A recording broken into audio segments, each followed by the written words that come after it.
A paz e a graça de nosso Senhor e Salvador Jesus Cristo, meu prezado e dileto irmão.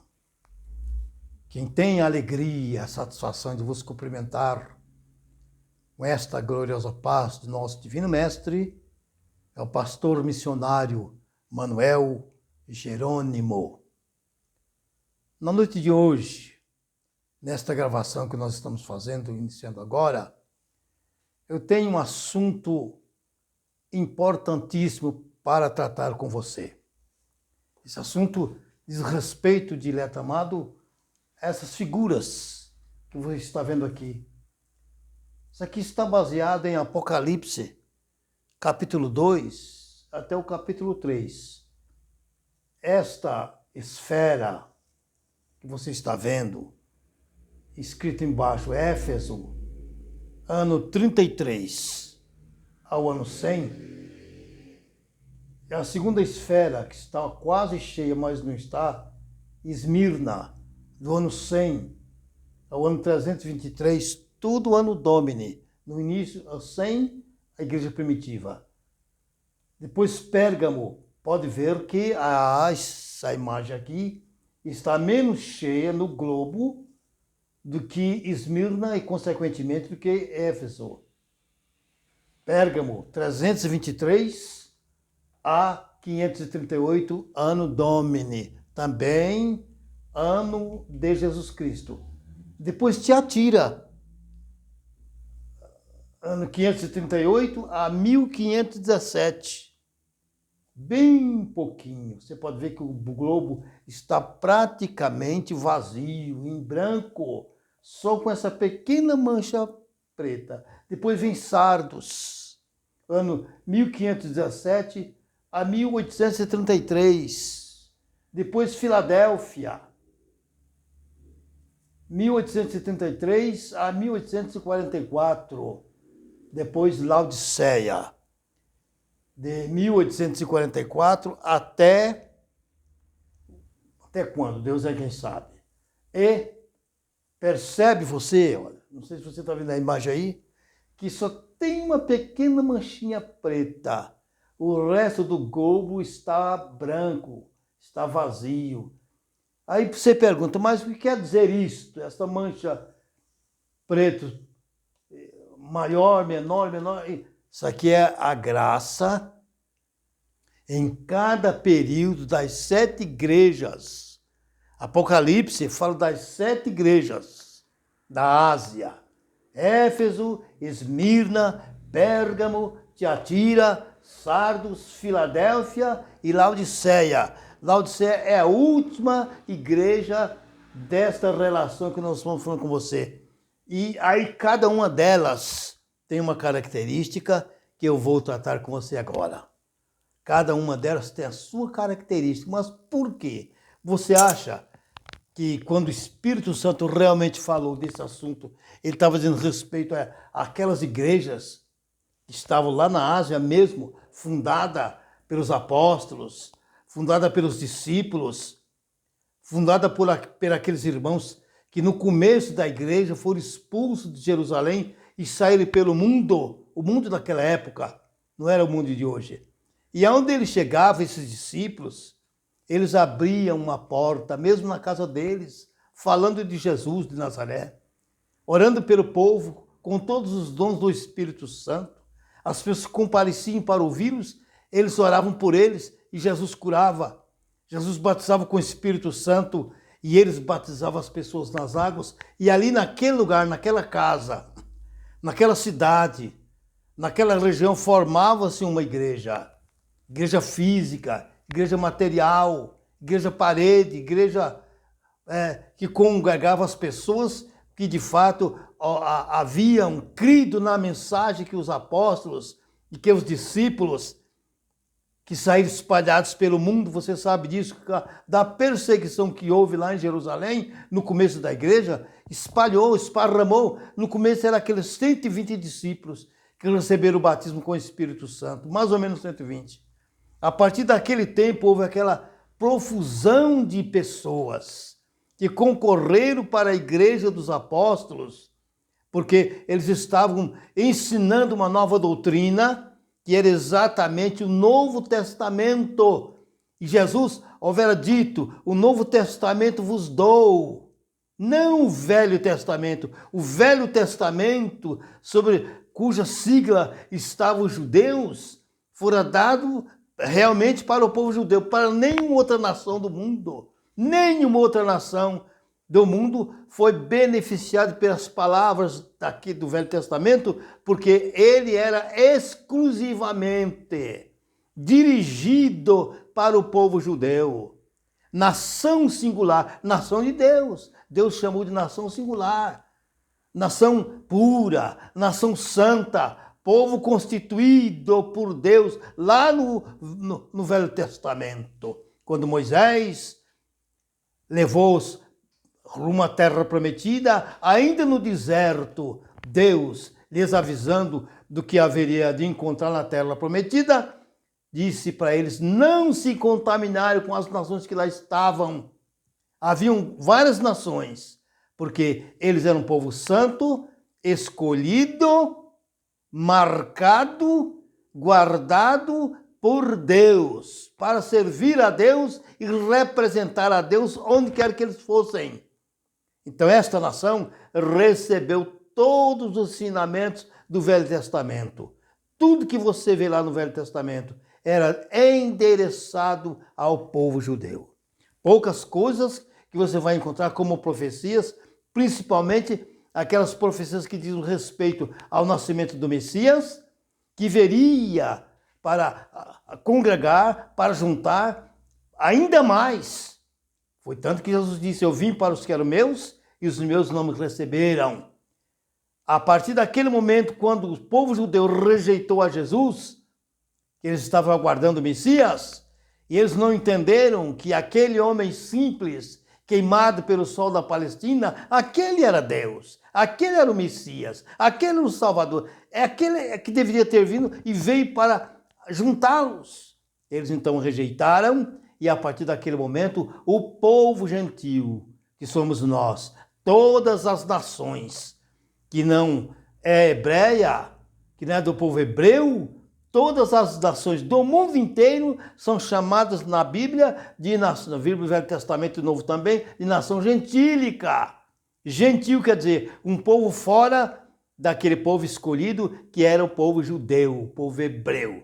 Foi escolhido e Deus criou para eles mandamentos. Deus criou para este povo, grandes ensinamentos, que está exatamente encartado no Velho Testamento, com suas leis, e ali tinha até leis higiênicas, ali tinha leis que diz respeito à parte religiosa, à parte da igreja, do templo, e tinha leis que diz respeito ao povo nacional, porque ali era uma teocracia no deserto, e mais tarde também. O que era a teocracia? Um povo criado e ensinado sobre a sigla da parte também religiosa. Havia a parte religiosa que comandava aquele povo, por isso uma teocracia.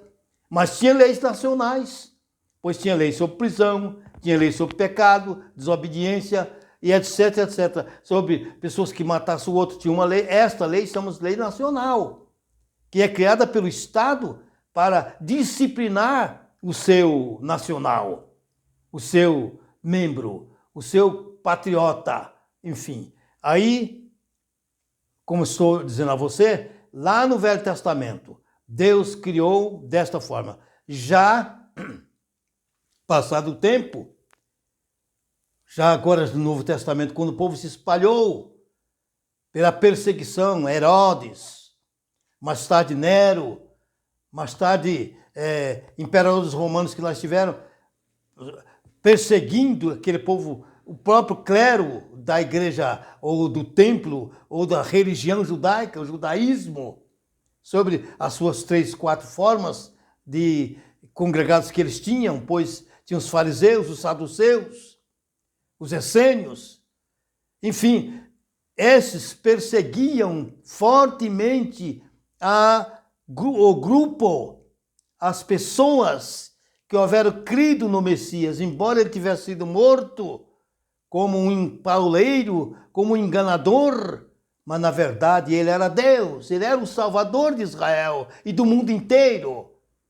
Então as pessoas que creram, como eu e você, que cremos, porque recebemos de Deus a força através do Espírito Santo para crer em Jesus e obedecer, não é só crer. Até o diabo crê também, diz a Bíblia, porém não obedece. O importante é obedecer. Mas obedecer o quê? Prezado pastor, diz alguém. Obedecer às ordenanças, os mandamentos, os sacramentos, que foi que Jesus mandou que nós obedecêssemos.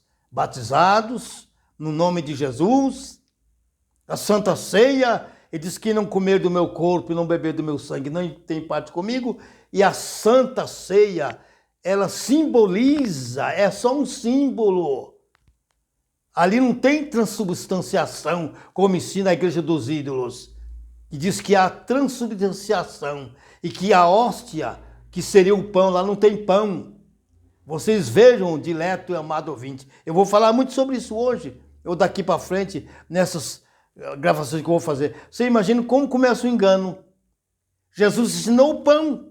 Quem não comer do pão, não beber do vinho, que é símbolo do corpo e do sangue de Jesus, não tem parte. E eles, mais tarde, essa igreja chamada Igreja dos Ídolos, que é a Igreja Católica Apostólica Romana, que se submeteu a ter o símbolo dos apóstolos, a ser ela a responsável, para dizer assim, foram os apóstolos quem fundou esta igreja, não é verdade. Pura engano, não tem nada a ver com verdade nisso daí. Paulo não fundou a Igreja Católica, Pedro não fundou a Igreja Católica, nenhum deles fundaram a Igreja Católica. O que eles fundaram foi a Igreja Primitiva. E qual é o nome dela, a placa dela? Igreja Primitiva.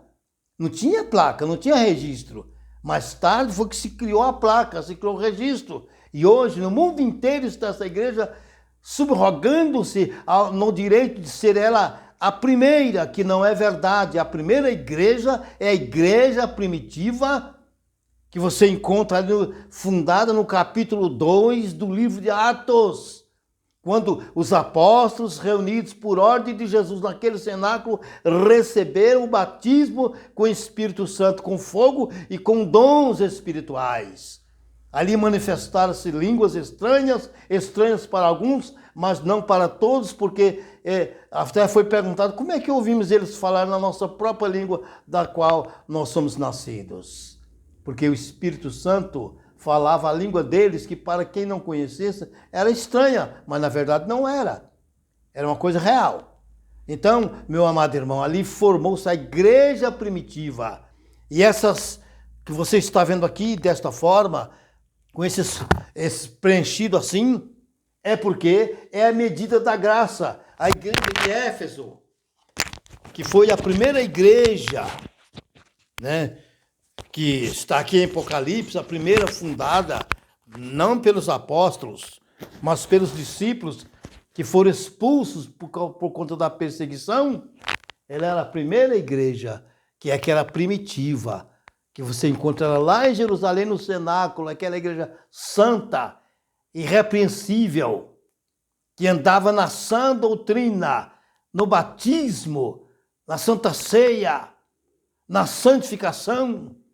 Não era essa igreja prostituída com os ídolos, com a política, com a falsidade, com a mentira, com o engano, com a interpretação da palavra de uma forma estrábica e não verdadeira.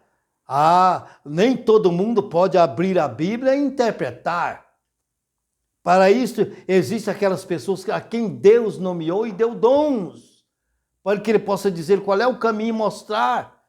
Quando não havia, como não houve, inclusive, lá no começo da igreja primitiva, vamos dizer assim, um documento que nós podemos nominar de manual nos dias de hoje, nós estamos nominando de manual, para que os apóstolos escrevessem fora dos manuscritos e dissessem tudo aquilo que hoje não se dizem.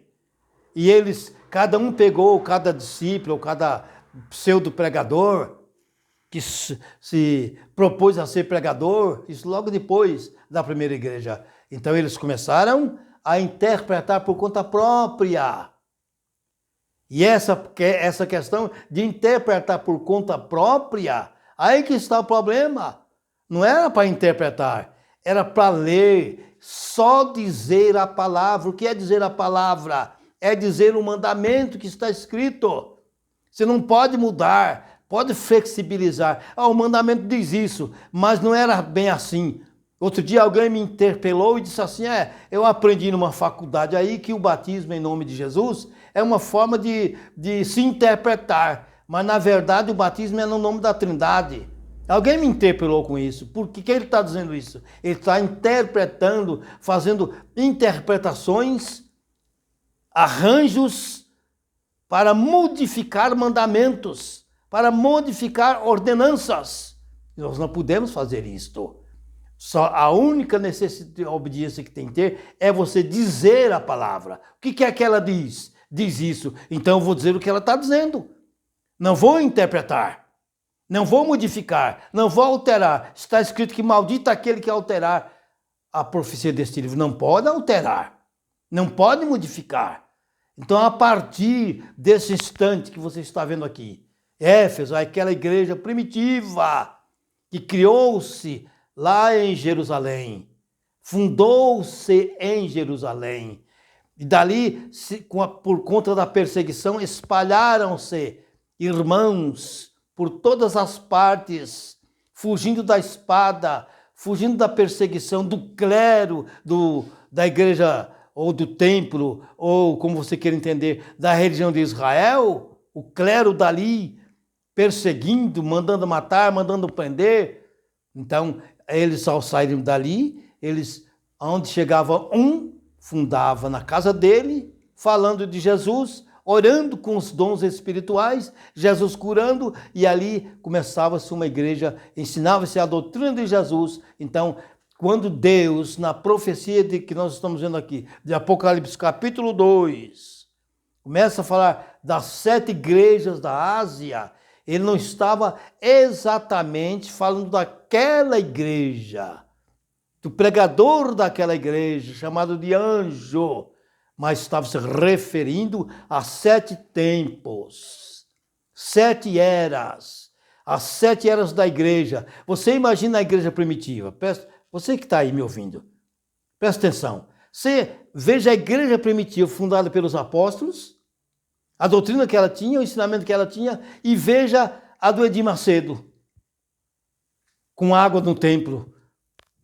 com sal nos corredores do templo, com um povo totalmente voltado para a riqueza. Estão pregando uma prosperidade que o evangelho nunca falou. Jesus nem os apóstolos jamais falaram dessa riqueza. Ele não veio para tornar você rico, dono de carro de última geração, dono de prédio e no último andar.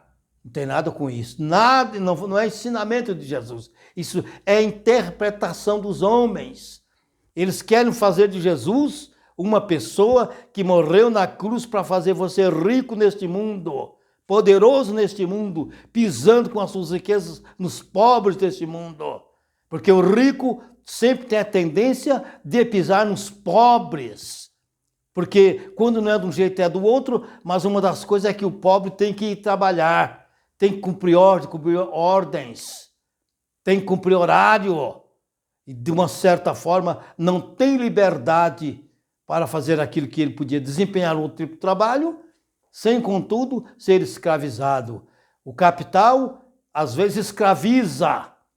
E como é que o Senhor Jesus vai colocar o capital na sua mão para você escravizar um seu próprio irmão que talvez congregasse com você na mesma fé, se fosse o caso? Então esta igreja de Edir Macedo, esta igreja do Papa, esta igreja anglicana da Inglaterra, esta igreja batista também fundada na Inglaterra, esta igreja presbiteriana fundada em Genebra e tantas outras e suas filiais e o seu segmento hoje em dia, a igreja pentecostal, que tem um segmento lá dos Estados Unidos, que chegou aqui em 1910 através de Grunewald e Dannebergen. Você imagine uma igreja dessa hoje em dia, a qualidade dela, a roupa dela com a igreja primitiva. Não tem nada a ver. Está aqui quando ele falou da igreja, das 7 igrejas da Ásia, o Senhor Jesus estava mostrando as características da igreja ao longo dos anos até a sua volta. Então, eu deveria começar falando realmente de Éfeso, mas eu tenho que começar pela última igreja, Apocalipse. É por esta última que eu tenho que começar. Apocalipse, ela está no capítulo 3, versículos 14 ao versículo 22. Mas por quê? É a última igreja, e agora esta igreja chamada Laodiceia, que tem o símbolo de Laodiceia. Laodiceia é uma cidade que não existe mais. Foi destruída pelo terremoto por volta dos anos 70 depois de Cristo. Lá na Turquia, hoje na Ásia Menor, estava localizada. Era uma cidade riquíssima, uma cidade portuária, uma cidade onde a riqueza se congregava ali porque ela tinha trocas, câmbio. Então, é uma cidade muito rica, muito poderosa, a mais poderosa e rica cidade daquela época pelo seu comércio, principalmente comércio naval, de países que ali frequentavam e trabalhavam. E o Senhor Jesus, comparando a última igreja da face da terra, colocou a arrogância. Essa igreja é arrogante. Ela diz, eu sou rica. Por exemplo, os pregadores hoje, a maioria deles, tem avião. Eu não sou contra o pregador ter avião. A maioria deles tem helicóptero para se deslocar. Também não está errado. Porém, o que está errado é a forma de que essa riqueza chegou em suas mãos. A igreja não tem que enriquecer ninguém. Não é pela igreja que você consegue enriquecer. A igreja é o lugar que você deve servir a Deus, ir lá para congregar. Quando ele diz, vinde a mim todos que estáis cansados e oprimidos, e eu vos aliviarei, ele está se referindo à igreja que ele deixou na terra. O endemoniado vai e lá ele é liberto. O doente vai e, por um momento qualquer, Jesus pode curá-lo como de fato cura. Ele vai cansado, com a sua alma atropelada pelo pecado, em desespero, sem esperança, e na igreja ele vai ouvir uma palavra. Se realmente ali estiver habitando o Espírito Santo, ele vai uma palavra que vai convencê-lo, que vai mostrá-lo, que vai confortá-lo, que vai edificá-lo, vai transformá-lo naquele dia, e ele sai dali transformado em uma nova criatura, porque ouviu de Deus a palavra, dizendo, vinde a mim os que estáis cansados e oprimidos, eu vos aliviarei. Então a igreja é para isso.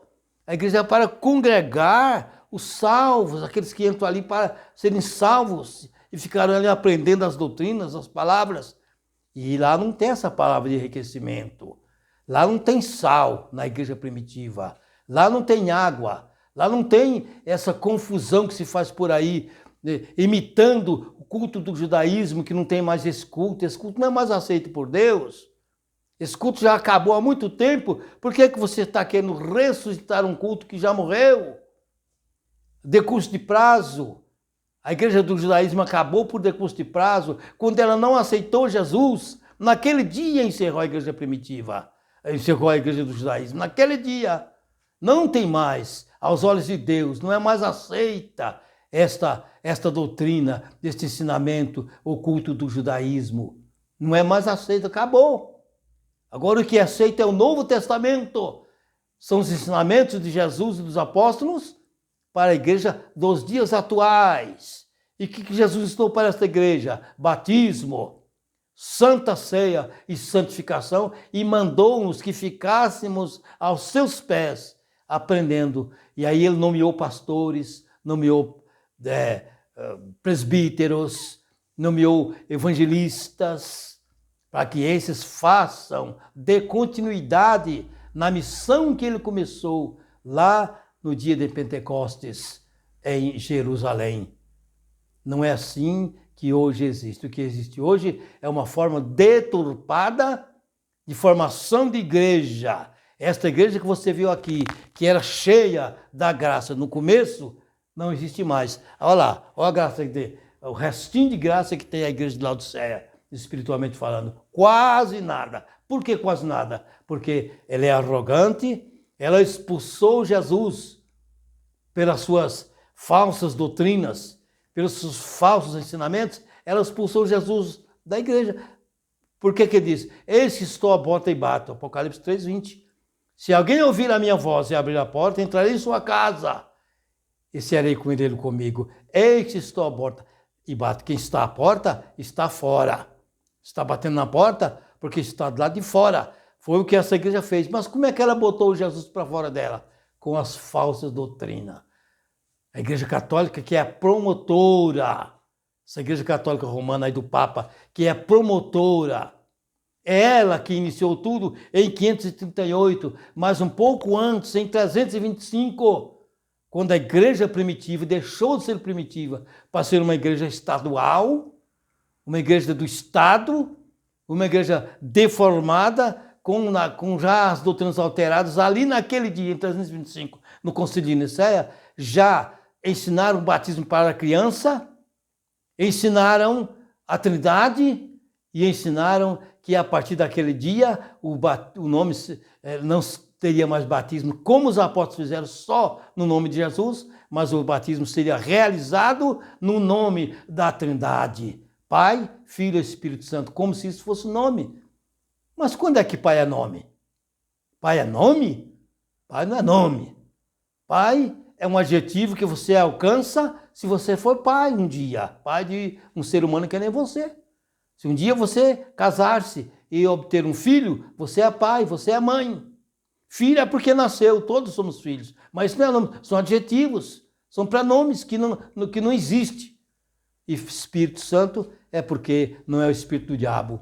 O espírito do diabo não é santo. Ou é, na sua opinião? O espírito do diabo é o diabo. É o espírito pecaminoso, um espírito de rebeldia, um espírito de desgraça, de morte e destruição. Pois está escrito que ele veio para matar, roubar e destruir. Mas Cristo veio para que tivéssemos vida e vida com abundância. Então, naquele dia, querido e amado irmão, houve a deturpação de doutrinas. Isso porque não tinha um manual nas mãos. Nenhum discípulo, nenhum apóstolo tinha um manual. Tendo o manual, o que eles podiam fazer? Era a lei da igreja. O manual não é outra coisa senão a lei. Essa igreja que desta forma faça aquele manual, e eles não fizeram, e aí houve as interpretações várias. Os pseudo-obreiros se levantando e interpretando do jeito deles. E aí essa caída veio até os dias atuais, e ainda agora você percebe que cada um tem a sua forma de crença, que não é a forma que exatamente bate com a palavra. Qual é a igreja que você conhece que o pastor vai às águas e diz ao candidato, fulano, eu te batizo no nome de Jesus para perdão dos pecados e receba o dom do Espírito Santo. Qual? Onde você ouviu isso? Você pode ouvir de poucas. Tem umas aí que pregam, na verdade, isso, mas são doutrinas exportadas, aliás, importadas dos Estados Unidos. Lá nos Estados Unidos existem toda forma de igreja, de doutrina. Tem igreja lá que só os negros podem congregar. O que for branco, ou amarelo, ou outra cor, não pode congregar. Que igreja é essa? Essa é a igreja do Espírito Santo? Esta igreja que só o negro pode congregar? Consequentemente, deve ter alguma, não sei, que só o branco pode congregar. Isso é do Espírito Santo ou uma igreja que faz parte da obra de Satanás? Porque o que é isso? Senão discriminação. Discriminar a pessoa. Dizer que ela não pode estar ali porque a cor dela não permite que ela esteja. E como é que uma igreja dessa é do Espírito Santo? Você que está me ouvindo, eu acredito, vou dizer para você, mas não é exatamente para você. Eu acredito que você não é nem um bobo para você estar numa igreja desta, congregando numa igreja desta, dando a sua oferta, dando o seu dízimo, dando o seu sacrifício, o seu trabalho, a sua presença ali, marcando a sua presença para crescer esta igreja, que é uma igreja que, acabei de dizer, ela discrimina as pessoas. E a Bíblia Sagrada, através de Jesus, diz que não pode haver acepção. Não pode haver, mas lá só congrega negro. Em um outro, certamente lá. Então os Estados Unidos, tudo quanto é coisa de doutrina que chegou aqui no Brasil, que hoje tem no Brasil, veio de lá, ou do velho continente, ou mais precisamente dos Estados Unidos da América do Norte. Então, meu dileto irmão, que está me ouvindo nesta hora, eu vou tratar desse assunto ao longo dos dias. Mas eu quero começar por Laodiceia. Daqui a pouquinho eu vou esclarecer para você por que Laodiceia já não tem quase nada. Olha lá, ó, olha o tamanho da graça. Igreja arrogante. Eu vou ler daqui a pouquinho e você vai ouvir com atenção o que eu vou lhe dizer. No momento, eu desejo a todos vocês que a mão do Todo-Poderoso Deus, na pessoa de Jesus, na pessoa, Jesus era pessoa e Deus é pessoa? Não, Deus é Espírito. Importa que seus adoradores o adorem em espírito e em verdade. Como é adorar em espírito? É você fechar os seus olhos e sentir o Espírito de Deus. Você não está vendo, porque você está com os olhos fechados. E se Jesus estivesse aqui presente fisicamente, você veria ou não? Veria, porque ele era uma pessoa. Então, na pessoa de Jesus, que Deus põe a sua mão poderosa sobre você e lhe abençoe. Siga-me, me ouvindo em nome de Jesus e me vendo, para aprendermos juntos das coisas verdadeiras de Deus. Deus te abençoe em nome de Jesus.